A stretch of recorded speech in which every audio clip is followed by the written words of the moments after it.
Olá, seja muito bem-vindo. O programa de hoje vai falar sobre racismo. Estamos no mês em que a morte do ativista e pastor norte-americano Martin Luther King completa 50 anos. Martin Luther King lutou pela igualdade de direito dos negros. Foi um dos maiores símbolos desta causa. Morreu assassinado na sacada de um hotel momentos antes de uma marcha. Para falar sobre o pastor da Igreja Batista e doutor em Teologia Martin Luther King, eu recebo aqui no estúdio o professor de História, João Heitor Silva Macedo. Muito obrigada pela sua presença, professor. Nós que agradecemos. Professor, a gente não pode deixar de falar no legado que Luther King deixou para a gente, com toda a questão do direito ao voto dos negros. E eu queria lhe perguntar hoje, a gente infelizmente ainda vê casos de racismo por aí e ainda falta muito para a gente atingir a igualdade de direitos? Bem, o legado de Martin Luther King ele é muito importante para a causa do movimento negro, não só nos Estados Unidos, mas no mundo inteiro. Acho que ele, como um ícone do século XX, ele nos abriu, na verdade, um caminho para uma luta que não é uma luta muito fácil de ser travada. Os casos que a gente viu nos Estados Unidos na década de 50, na década de 60, eles nunca tiveram a mesma materialidade representada aqui no Brasil. Mas a desigualdade social e racial que o Brasil ainda tem hoje, ela pode ser considerada ainda pior que a desigualdade social e racial que tem nos Estados Unidos. Percebemos que mesmo com a luta de Martin Luther King, com a luta de Nelson Mandela na África e com várias conquistas que nós tivemos aqui no Brasil ainda nos últimos anos, nós ainda estamos muito longe de atingir realmente uma igualdade que seja objetiva e que a gente possa dizer que nós erradicamos o racismo desse país. Ou seja, a luta de Martin Luther King, ela continua muito viva e ela nos dá muitas lições para os dias atuais. Hoje a gente falando em 50 anos após a morte de Martin Luther King, nós ainda percebemos como é importante nós renovarmos, na verdade, todos os ideais pregados por ele, defendidos por ele, e que o movimento negro no Brasil tem lutado diariamente para que a gente possa superar, na verdade, essa grande mazela que nós temos do período da escravidão no Brasil. Pois, infelizmente, a escravidão se encerra em 1888, mas a desigualdade social e racial se apresenta presente até hoje, 2018. E o que falta, professor? É questão de conscientização de cada um? É do governo fazer sua parte também? É um papel da escola? O que falta para se atingir isso? Eu acho que são várias coisas. A gente tem que ser bem realista quando a gente fala, na verdade, das nossas necessidades para superar o racismo no Brasil.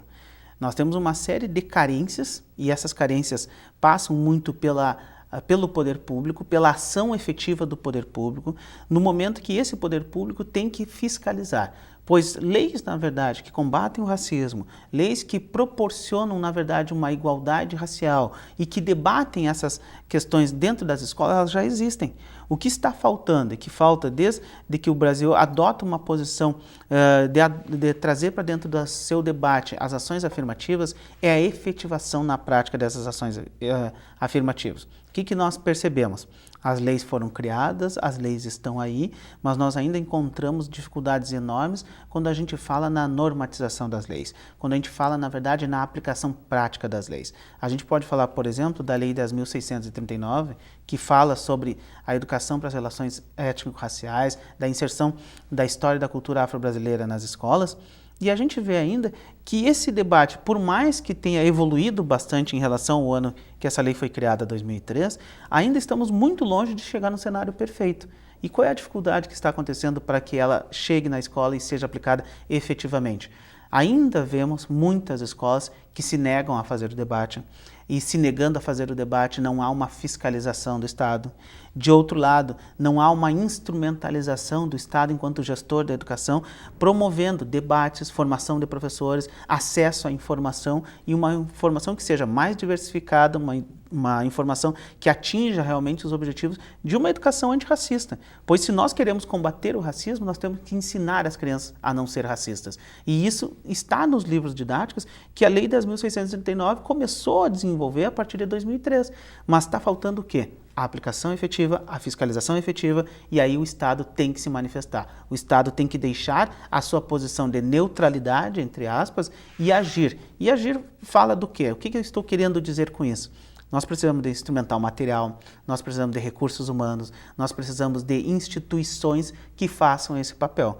Pois é muito fácil qualquer governo na esfera do poder público, da escala municipal ou federal, dizer, bom, nós em Santa Maria aplicamos a Lei 10.639. No entanto, quem é que fiscaliza? Como é que está sendo averiguado se isso está acontecendo? Então essa é uma grande dificuldade que nós ainda temos, sabe? Porque penso eu que é uma das formas mais efetivas que nós temos de combater o racismo hoje em dia. Até falar no próprio Martin Luther King. O senhor acha que se fala o suficiente no colégio sobre quem foi, seu legado? Daqui a pouco se estão falando agora dos 50 anos?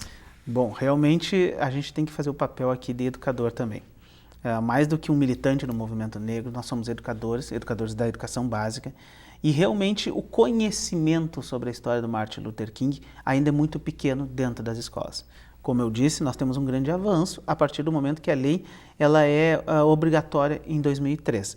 Mas a produção de material didático que chegue à sala de aula e que traga para nós essas informações mais amplas sobre a história do movimento negro, sobre os líderes do movimento negro no mundo inteiro, onde se enquadra o Martin Luther King, ela ainda é muito pequena. Alguns espaços, por exemplo, eu diria assim, espaços acadêmicos, por exemplo, de ensino superior, já debatem a história do Martin Luther King. Nas escolas, incipientemente esse debate está acontecendo, mas nós precisamos de mais informação, nós precisamos de mais espaço, nós precisamos de mais apropriação, na verdade, de conhecimento por parte dos professores, para que as crianças também possam conhecer uma história que não é simplesmente a história de um negro, mas a história, na verdade, de um ativista que lutava pelos direitos humanos e compreendendo aqui direitos humanos não como um direito individual para a população negra, mas um direito para todos, um direito de igualdade efetiva para toda a população. E isso é muito pouco contado. E é aí que nós encontramos grande parte desses problemas hoje, ainda de conflitos ideológicos polarizados, pois falta informação, falta mais acesso, falta mais debate sobre líderes, sobre personalidades, sobre pessoas que contribuíram justamente para acabar com as desigualdades.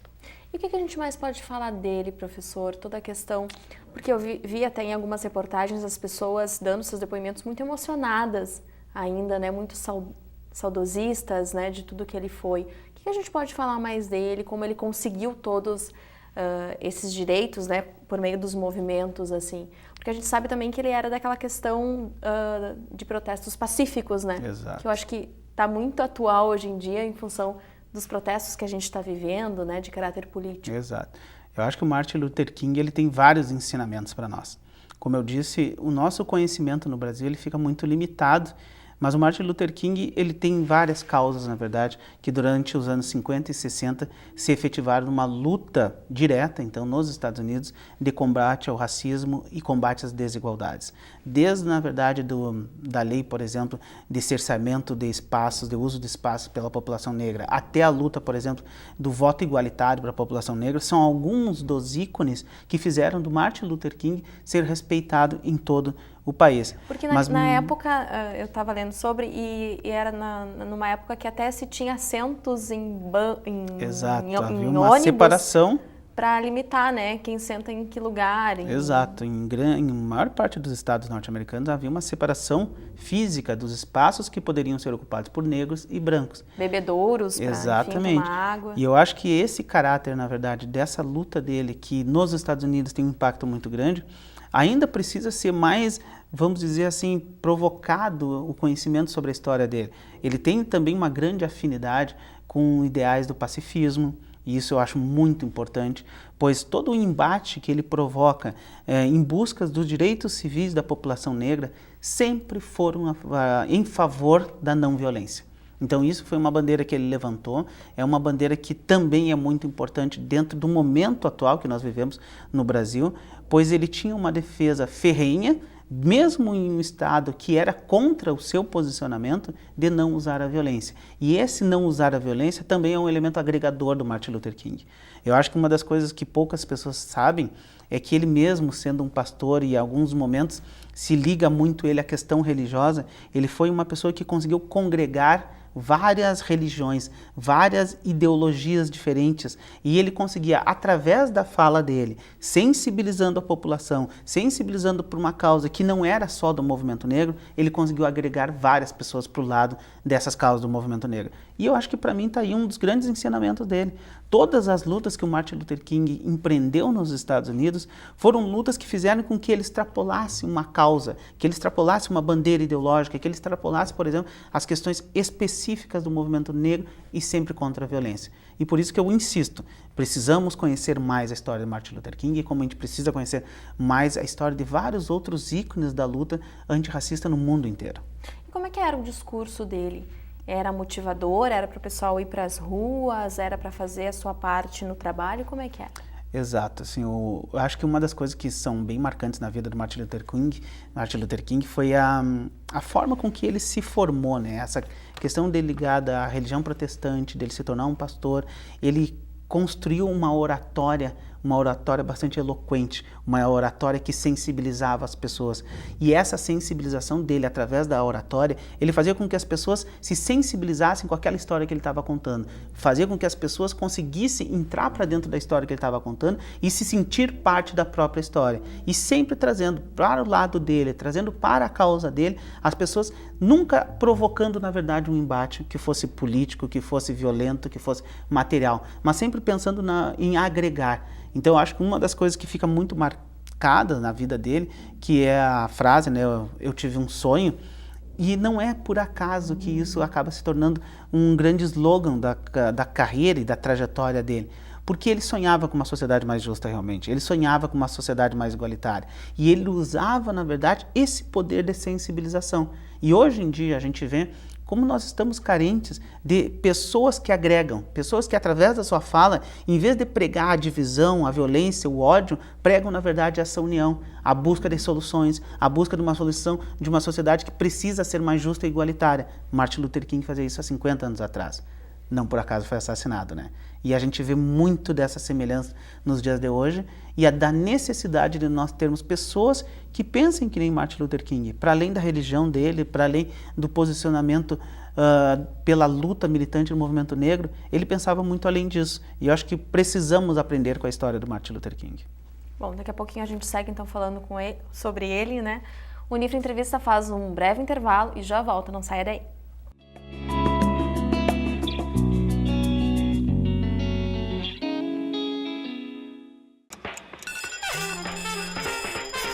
A Luísa tá indo pra aula, a Ana e o Alex também. E você, já escolheu ser universitário? Um novo mundo se abre para quem faz essa escolha, cheio de desafios inéditos e muita conquista pessoal. Para fazer essa escolha, basta fazer o vestibular em 1º de junho. As inscrições vão até 8 de maio no site universidadefranciscana.edu.br. Universidade Franciscana. Somos universidade. Somos você.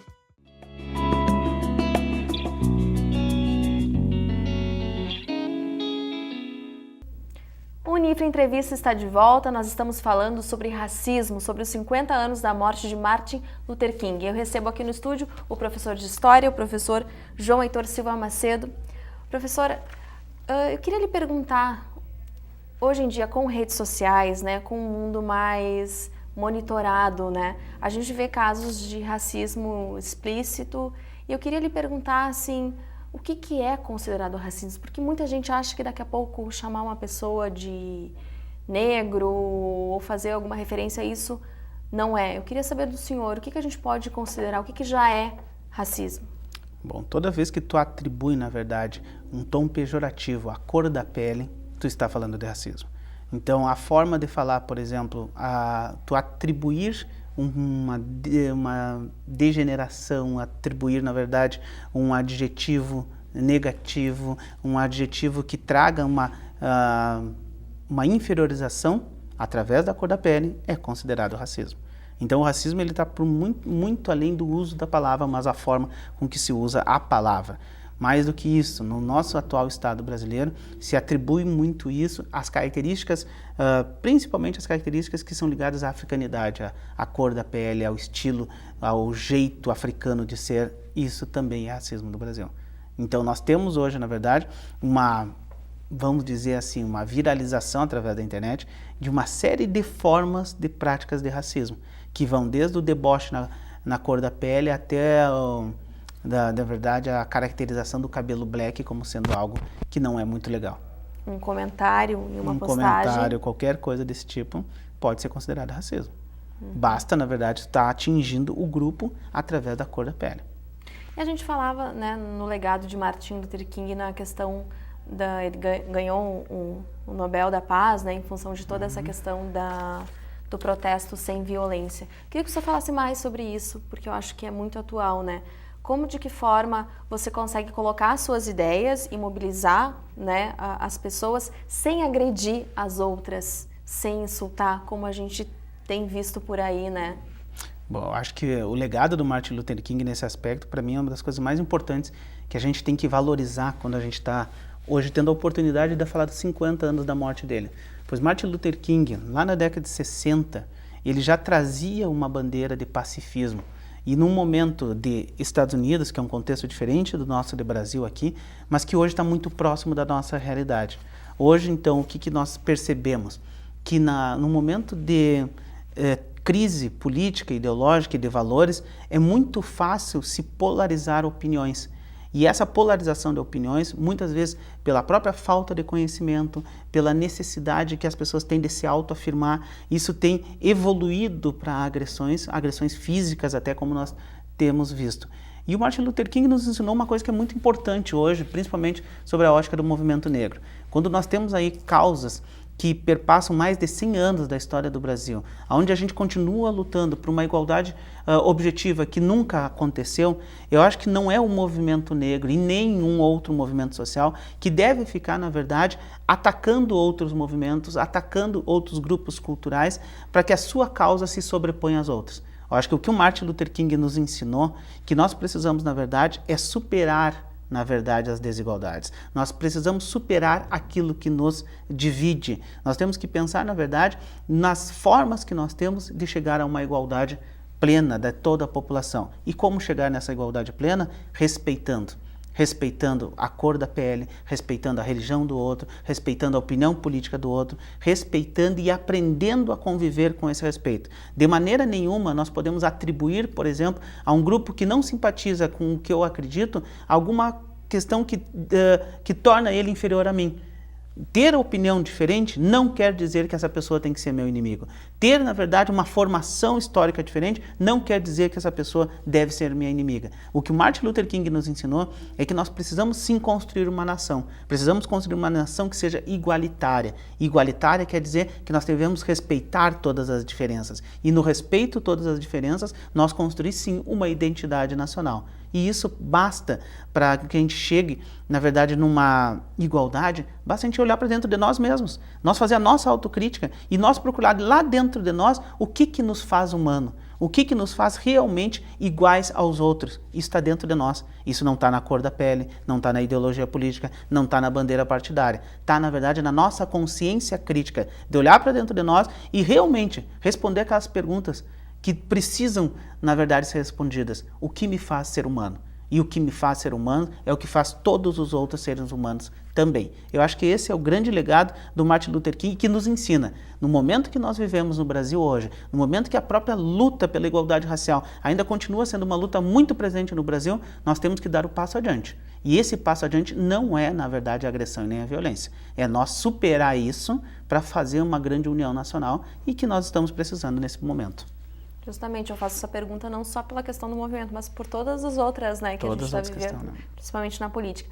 Trazendo para Santa Maria, né, o senhor que é, né, faz parte do movimento negro aqui, do Museu 13 de Maio, como é que é essa luta aqui na cidade? Como é que é o preconceito, o racismo aqui em Santa Maria? Bom, a luta antirracista é uma luta mundial, né, mas nós temos as nossas expressões locais. O movimento negro de Santa Maria é um movimento secular, nós não estamos hoje lutando.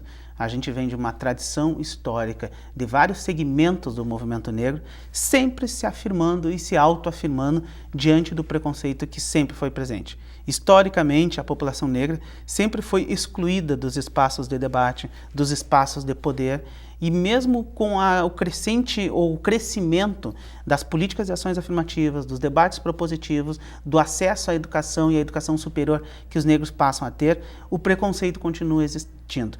E, de repente, eu não sei se eu vou falar a coisa mais correta, mas o momento atual, o momento de crise institucional que nós vivemos, catalisado por uma facilidade de acesso aos meios de informação através da internet, tudo isso tem potencializado um racismo que antes era mais velado.